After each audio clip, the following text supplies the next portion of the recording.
ప్రభుత్వము అనేది ప్రజల సౌకర్యం కోసం ప్రజలు ఏర్పరచుకున్నదే ప్రభుత్వం కదా. ప్రజా జీవితాన్ని అంటే సమాజంలో ఉన్నటువంటి ప్రజలని ఒక క్రమ పద్ధతిలో నడిపించడానికి, ప్రజల యొక్క అవసరాలను తీర్చడానికి, వాళ్ళ యొక్క సమస్యలను పరిష్కరించడానికి, బలవంతులు బలహీనులు అనే తేడా లేకుండా అన్ని వర్గాల వారికి సమానమైనటువంటి న్యాయం జరిగేలాగా చూసేందుకే మనకి ప్రభుత్వం ఉంటుంది. ప్రభుత్వంలో ప్రధానంగా 3 శాఖలు ఉంటాయి, 3 అంగాలు ఉంటాయి ప్రభుత్వంలో. ప్రభుత్వము అంటే ఈ 3 శాఖల కలయిక, ఈ 3 అంగాల కలయిక. అందులో ఒకటి శాసన నిర్మాణ శాఖ, రెండవది కార్యనిర్వాహక శాఖ, మూడవది న్యాయశాఖ. వీటిని మనం ఇంగ్లీష్లో లెజిస్లేచర్, ఎగ్జిక్యూటివ్ అండ్ జ్యుడిషియరీ అంటాం. ఈ 3 అంగాలు కలిస్తేనే ప్రభుత్వం. అందులో మనకి శాసన నిర్మాణ శాఖ పని ఏంటంటే ప్రభుత్వానికి అవసరమైనటువంటి శాసనాలను, చట్టాలను తయారు చేయటం, ప్రజల యొక్క సమస్యలను చర్చించటం, వాటి పరిష్కారానికి తగిన నిర్ణయాలు తీసుకోవటమే దీని పని. అర్థమైందా? శాసనాలను, చట్టాలను తయారు చేయటం ఇది. శాసనాలు, చట్టాలు ఎవరి కోసం తయారు చేస్తారు? ప్రజల కోసమే. ప్రజల యొక్క సమస్యలను తీర్చేందుకు, ప్రజలు ఎదుర్కొనేటువంటి ఇబ్బందులను తొలగించేందుకే శాసనాలు, చట్టాలు. ఒక రకంగా చెప్పాలంటే రూల్స్ అండ్ రెగ్యులేషన్స్, అంతే కదా.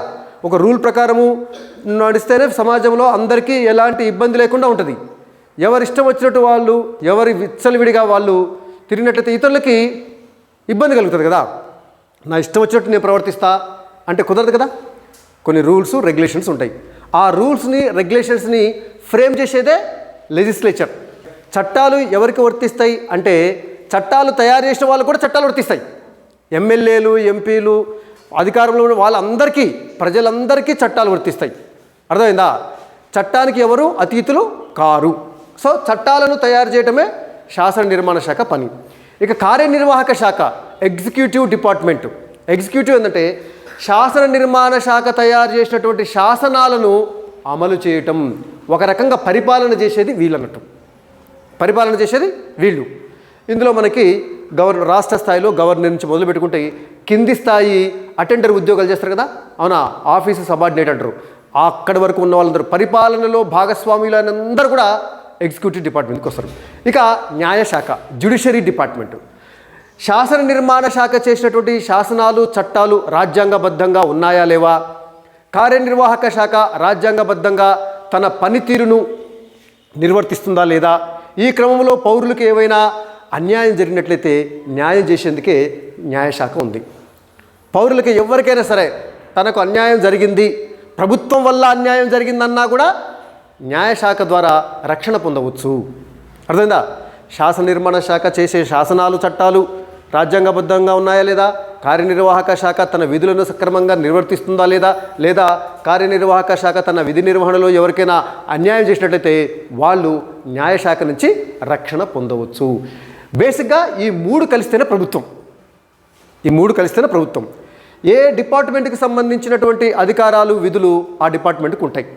ఏ శాఖ మరొక శాఖ యొక్క పనితీరులో జోక్యం చేసుకోదు. ఈ 3 శాఖల యొక్క స్వయం ప్రతిపత్తి ఉంటుంది అన్నట్టు. ఈ 3 శాఖలకి స్వయం ప్రతిపత్తి ఉంటుంది. ఆల్రెడీ మనము ఇంతకుముందు శాసన నిర్మాణ శాఖ ఎట్లా ఉంటుంది రాష్ట్ర స్థాయిలో, స్టేట్ లెజిస్లేచర్ గురించి మనం ఇంతకుముందు చెప్పుకున్నాం. సాధారణంగా ఏంటంటే స్టేట్ లెజిస్లేచర్లో సాధారణంగా మనం ఏమంటామంటే అసెంబ్లీ అంటుంటాము. అందులో మనకి 2 సభలు ఉంటాయి, అవునా, శాసనసభ, శాసన మండలి. శాసనసభ legislature assembly, legislative council. Legislative assembly, legislative council. Legislative అసెంబ్లీలో ఉన్నటువంటి సభ్యులందరూ కూడా ప్రజల చేత ప్రత్యక్షంగా ఎన్నుకోబడతాడు. ఓకేనా? ప్రజల చేత ప్రత్యక్షంగా ఎన్నుకోబడతారు.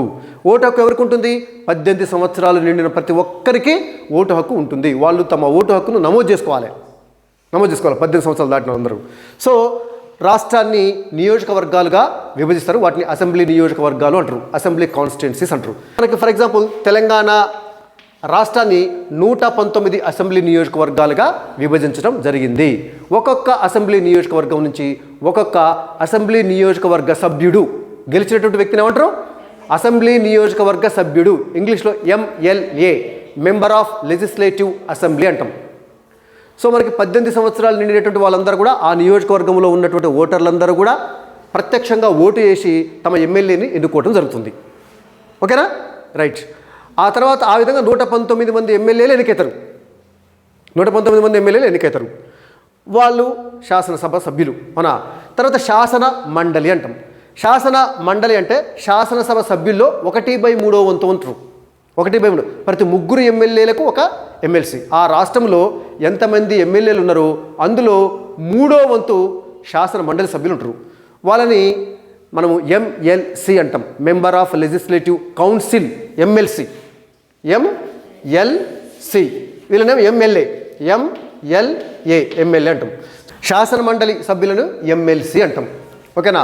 ఎమ్మెల్సీల సంఖ్య ఎంత ఉంటుందంటే ఎమ్మెల్యేల సంఖ్యలో 3వ వంతు. అవునా? అంటే దాని అర్థం ఏంటంటే వీళ్ళు 300 అంటే వీళ్ళు 100 మంది ఉంటారు అని అర్థం. అవునా? ఈ శాసన మండలి సభ్యులు ఎమ్మెల్యేలేనేమో రాష్ట్రాన్ని నియోజకవర్గాలుగా విభజించి ఒక్కొక్క నియోజకవర్గం నుంచి ఒక్కొక్క ఎమ్మెల్యే ప్రజల చేత ప్రత్యక్షంగా ఎన్నుకోబడతారు. సార్వత్రిక వయోజన ఓటు హక్కు ద్వారా. Universal adult franchise. ప్రతి ఒక్కరికి ఓటు హక్కు ఉంటుంది. కానీ ఎమ్మెల్సీలు మన తెలంగాణ రాష్ట్రంలో ఎమ్మెల్సీలు 40 మంది ఉంటారు. అవునా? 40 మంది అందరూ ఒకే రకంగా ఎన్నిక కారు. వీళ్ళ ఎన్నిక దాదాపుగా 5 రకాలుగా ఉంటుంది.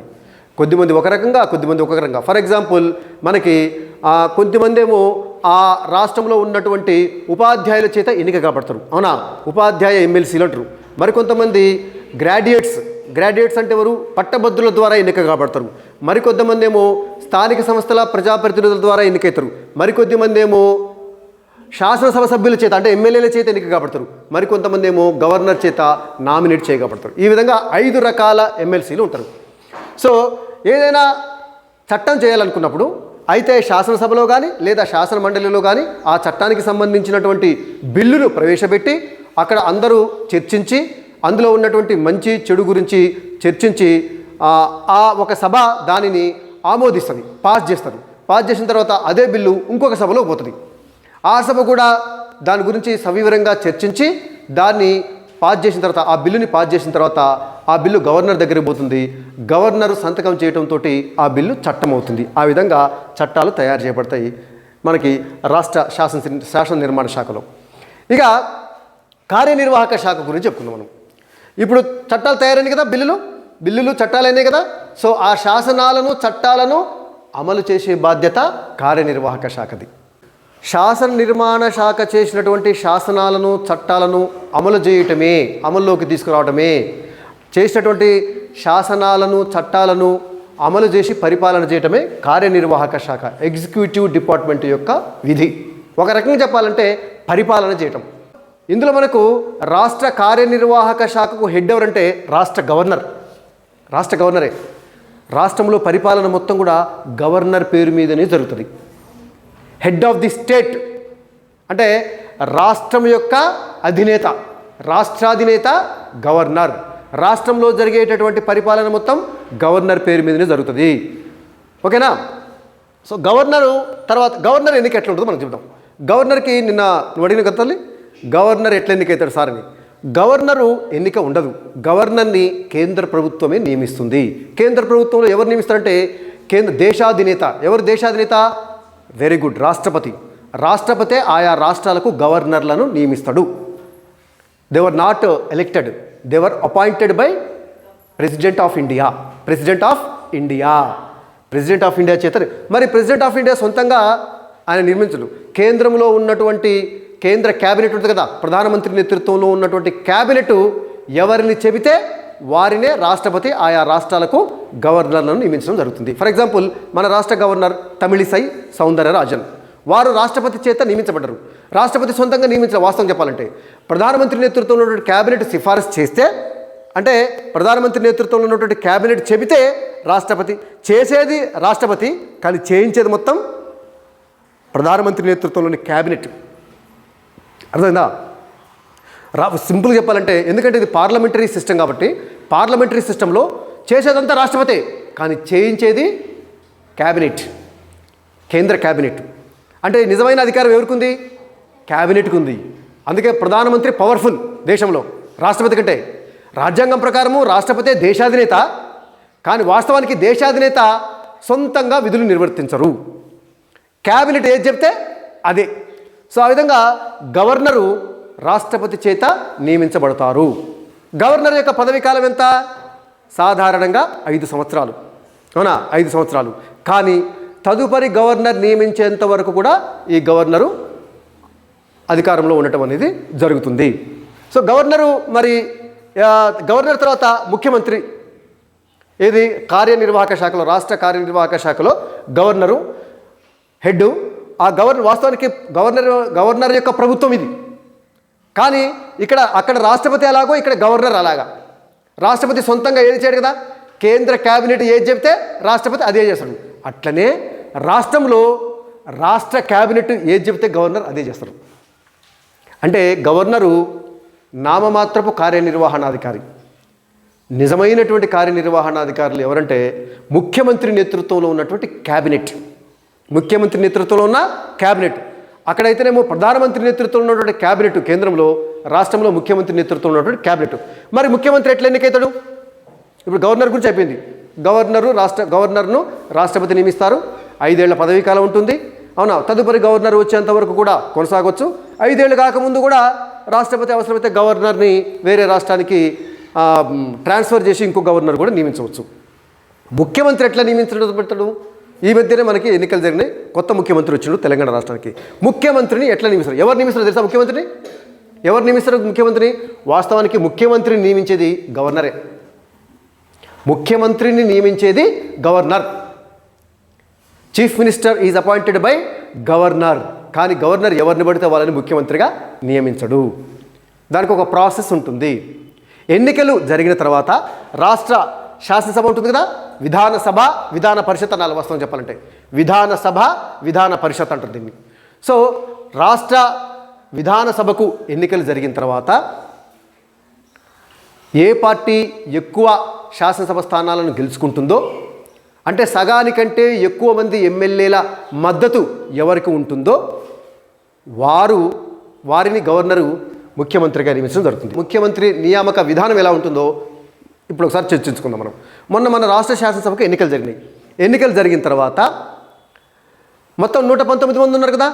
ఎవరు ముఖ్యమంత్రి అవుతారంటే ఎక్కువ మంది ఎమ్మెల్యేల మద్దతు ఉన్నటువంటి వ్యక్తే ముఖ్యమంత్రి అవుతాడు.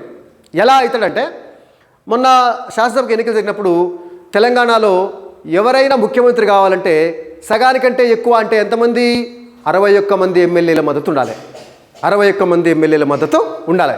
కాంగ్రెస్ పార్టీ 64 ఎమ్మెల్యే సీట్లను గెలుచుకుంది. వాళ్ళందరూ కలిసి వాళ్ళలో ఒకడైనటువంటి రేవంత్ రెడ్డి గారిని తమ నాయకుడిగా ఎన్నుకోవడం జరిగింది. ఎన్నుకున్న తర్వాత వాళ్ళు పోయి గవర్నర్కు ఆ విషయాన్ని విన్నవించారు. మేము మా శాసనసభ పక్ష నాయకుడిగా రేవంత్ రెడ్డి గారిని ఎన్నుకున్నాము, కాబట్టి రేవంత్ రెడ్డి గారిని మీరు ముఖ్యమంత్రిగా నియమించండి అని గవర్నర్కు చెప్పిండు.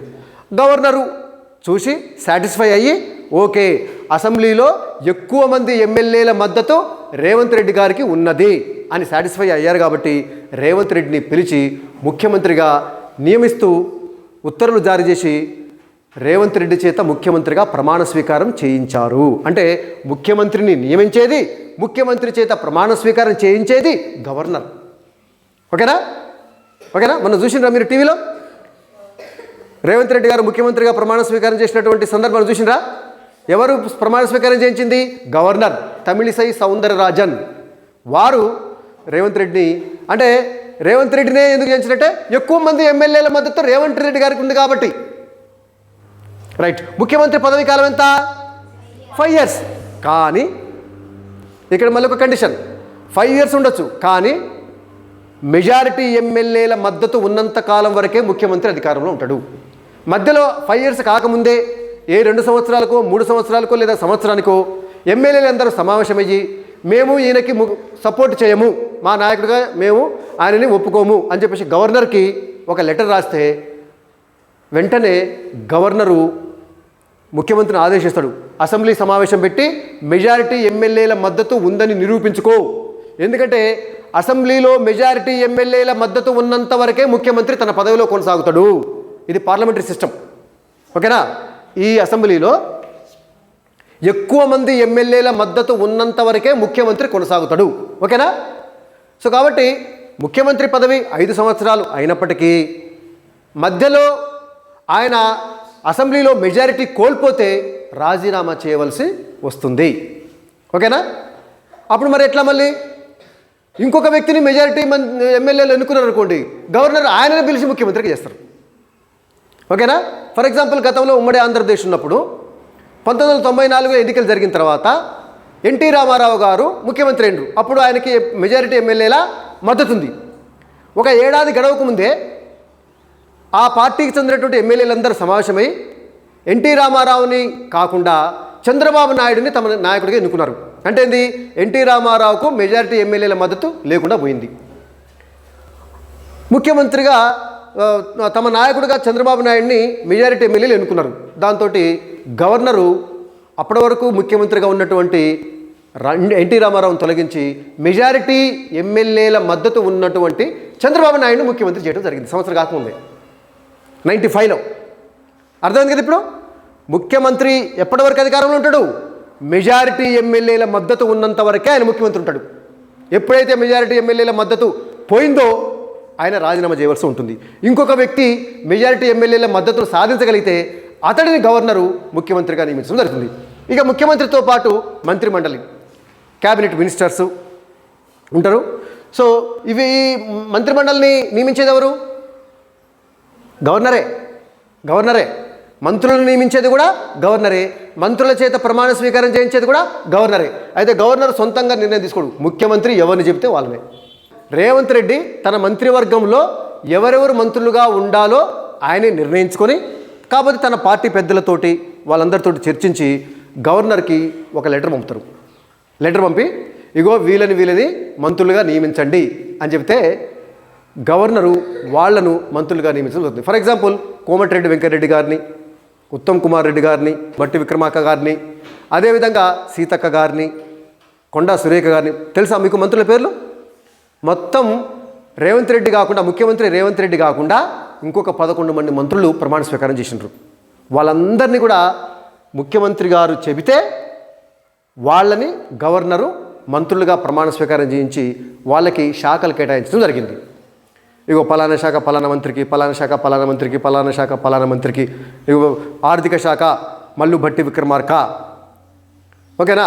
తర్వాత రోడ్లు భవనాల శాఖ కోమటిరెడ్డి వెంకటరెడ్డి, నీటిపారుదల శాఖ మన ఉత్తమ్ కుమార్ రెడ్డి, అటవీ శాఖ కొండా సురేఖ అని చెప్పేసి ఇట్లా ఆ మంత్రులను నియమించి మంత్రులకు శాఖలు కేటాయించేది కూడా గవర్నరే. కాకపోతే ముఖ్యమంత్రి సలహా మీద. సింపుల్గా చెప్పాలంటే రాష్ట్రంలో పరిపాలన మొత్తము క్యాబినెట్ సలహా మీద గవర్నరు పరిపాలన అంటారు. గవర్నర్ పరిపాలన చేస్తారు, కానీ క్యాబినెట్ సలహా మీద, రాష్ట్ర క్యాబినెట్ సలహా మీద. ఇక మంత్రిమండలి తర్వాత ఉద్యోగ వర్గం కూడా కార్యనిర్వాహక వర్గం కిందకి వస్తారు. ఉద్యోగులు అంటే ఏంటి? రాష్ట్ర స్థాయిలో ఉన్నటువంటి బ్యూరోక్రాట్స్, పెద్ద పెద్ద ఐఏఎస్ ఐపీఎస్ ఆఫీసర్ల నుంచి మొదలుకొని, చీఫ్ సెక్రటరీ నుంచి మొదలుకొని కింది స్థాయిలో ఉన్నటువంటి అందరు ఉద్యోగులు, కలెక్టర్లు కానీ, తర్వాత ఎండిఓ ఆఫీస్లో కానీ, తహసీల్దార్ ఆఫీస్లో కానీ, ఈవెన్ టీచర్లు కానీ, ప్రభుత్వ ఉద్యోగులందరూ కూడా కార్యనిర్వాహక శాఖ కిందకి వస్తారు. అంటే ఏంది? ప్రభుత్వం చేసినటువంటి శాసనాలను చట్టాలను అమల్లోకి తీసుకురావడము, ప్రభుత్వం చేసినటువంటి శాసనాలు చట్టాలు ఆధారంగా వాళ్ళు పనిచేస్తుంటుంటారన్నట్టు. ఓకేనా? వీళ్ళు ఒక రకంగా చెప్పాలంటే కార్యనిర్వాహక శాఖే పరిపాలన చేస్తుంది. శాసన నిర్మాణ శాఖ, కార్యనిర్వాహక శాఖ విషయానికి వచ్చినట్లయితే ఇక్కడ మనకి ఫెడరల్ సిస్టమ్ ఉంది అని చెప్పుకోవచ్చు. ఫెడరల్ సిస్టమ్ అంటే సమాఖ్య వ్యవస్థ. సమాఖ్య వ్యవస్థ అంటే కేంద్ర ప్రభుత్వానికి ఉండే అధికారాలు కేంద్ర ప్రభుత్వానికి ఉంటాయి, రాష్ట్ర ప్రభుత్వానికి ఉండే అధికారాలు రాష్ట్ర ప్రభుత్వాలకు ఉంటాయి. కేంద్రంకు ఉన్నటువంటి అధికారాలలో రాష్ట్రాలు జోక్యం చేసుకోవు, రాష్ట్రాలకు ఉన్నటువంటి అధికారాలలో కేంద్ర ప్రభుత్వం కూడా జోక్యం చేసుకోదు. ఏ ఏ అంశాల మీద కేంద్ర ప్రభుత్వానికి అధికారాలు ఉన్నాయి, ఏ ఏ అంశాల మీద రాష్ట్ర ప్రభుత్వాలకు అధికారాలు ఉన్నాయి అనేది రాజ్యాంగంలో స్పష్టంగా పేర్కొనడం జరిగింది. ఆ విధంగా ఒక ఫెడరల్ సిస్టమ్ అనేది ఇక్కడ ఉంది. న్యాయశాఖ విషయంలో అట్లా లేదు. సుప్రీంకోర్టుకు ఉండే అధికారాలు సుప్రీంకోర్టుకి, హైకోర్టుకు ఉండే అధికారాలు హైకోర్టుకి అట్లా ఉండవు. అన్ని హైకోర్టులు సుప్రీంకోర్టు పరిధిలో పనిచేయాల్సిందే, సుప్రీంకోర్టు యొక్క ఆదేశాలను పాటించాల్సిందే, సుప్రీంకోర్టు యొక్క గైడ్లైన్స్ను పాటించాల్సిందే. అర్థమైందా? హైకోర్టులకు స్వయం ప్రతిపత్తి అనేది ఉండదు. సుప్రీంకోర్టు పరిధిలో హైకోర్టులు పనిచేస్తాయి, హైకోర్టు పరిధిలో ఆ రాష్ట్రాలలో ఉన్నటువంటి జిల్లా కోర్టులు పనిచేస్తాయి, జిల్లా కోర్టు పరిధిలో కింది స్థాయి కోర్టులు కూడా పనిచేస్తారట. ఇక్కడ మనకి యూనిటరీ సిస్టమ్, ఏకకేంద్ర పాలన అంటామన్నట్టు. అంటే జ్యుడిషియరీ విషయంలో చెప్పినట్టయితే ఒకే రకమైనటువంటి న్యాయ వ్యవస్థ. అదే మనకి శాసన నిర్మాణ కార్యనిర్వాహక శాఖ విషయంలో చెప్పినట్లయితే ఫెడరల్ సిస్టమ్ అమల్లో ఉన్నట్టుగా చెప్పుకోవచ్చు. సో ఈ విధంగా క్లుప్తంగా చెప్పాలంటే శాసన నిర్మాణ శాఖ, కార్యనిర్వాహక శాఖ, న్యాయశాఖ కలిస్తేనే ప్రభుత్వం, గవర్నమెంట్. ఏమైనా డౌట్లు ఉన్నాయా? Very good. మంత్రులు ఎంతమంది ఉంటారు? ఒకప్పుడు మంత్రులు ఎంతమంది ఉండాలి అనే దాని మీద పరిమితి లేదు. కానీ ఇప్పుడు ఇష్టం వచ్చినట్టుగా ముఖ్యమంత్రి ఎంతమందిని పడితే అంతమందిని మంత్రులుగా పెట్టుకోవడానికి వీలు లేదు. మంత్రుల సంఖ్య ఎంత ఉండాలంటే రాష్ట్ర శాసనసభ ఉంటుంది కదా, అసెంబ్లీ సభ్యుల సంఖ్యలో 15%, 15% మంది మాత్రమే మంత్రులు ఉండాలి ముఖ్యమంత్రితో కలుపుకొని. ఫర్ ఎగ్జాంపుల్ తెలంగాణలో 120 అసెంబ్లీ స్థానాలు ఉన్నాయి. 119 ప్లస్ ఒక నామినేటెడ్ సభ్యుడు ఉంటాడు, 120 ఉన్నాయి. 120లో 15% అంటే ఎంత? 120 ఇంటూ 15/100 చేసినట్టయితే 0కు 0. తర్వాత 5 మూల 15, 5 2 10, 2 1 2, 2 6 12, 6 3 18, మొత్తం 18 మంది మాత్రమే మంత్రులు ఉండాలి తెలంగాణలో. ఆ రాష్ట్ర దిగువ సభ అయినటువంటి లెజిస్లేటివ్ అసెంబ్లీ సభ్యుల సంఖ్యలో 15%. ఇప్పుడు మనకి 12 మంది మంత్రులు ఉన్నారు ముఖ్యమంత్రితో కలుపుకొని. ఓకేనా? ముఖ్యమంత్రితో కలుపుకొని 12 మంది ఉన్నారు. ఇంకొక 6గురిని తీసుకోవచ్చు, ఛాయిస్ ఉంది, ఇంకొక 6గురిని తీసుకోవచ్చు. మ్యాక్సిమం 18 మంది కంటే ఎక్కువ మంది మంత్రులు ఉండడానికి వీల్లేదు. ఏ రాష్ట్రమైనా అంతే. ఆ రాష్ట్ర శాసనసభ సభ్యులలో 15% ఆ రాష్ట్రంలో మంత్రులుగా ఉండవచ్చు. ఓకేనా? ఇంకోటి విషయం ఏంటంటే ముఖ్యమంత్రి కానీ మంత్రిమండలి కానీ వీళ్ళు ఖచ్చితంగా, ముఖ్యమంత్రి కానీ మంత్రిమండలి వీళ్ళు ఖచ్చితంగా రాష్ట్ర శాసన నిర్మాణ శాఖలో సభ్యులే ఉండాలి. అంటే ఏంది? ఎమ్మెల్యే కానీ ఎమ్మెల్సీ కానీ అయి ఉండాలి ఖచ్చితంగా. ఓకేనా? ముఖ్యమంత్రి మరియు మంత్రులు ఖచ్చితంగా వాళ్ళు శాసనసభ సభ్యత్వాన్ని కానీ శాసన మండలి సభ్యత్వాన్ని కానీ కలిగి ఉండాలి. ఒకవేళ ఈ 2 సభల యొక్క సభ్యత్వం లేకపోయినా మంత్రులు కావచ్చు.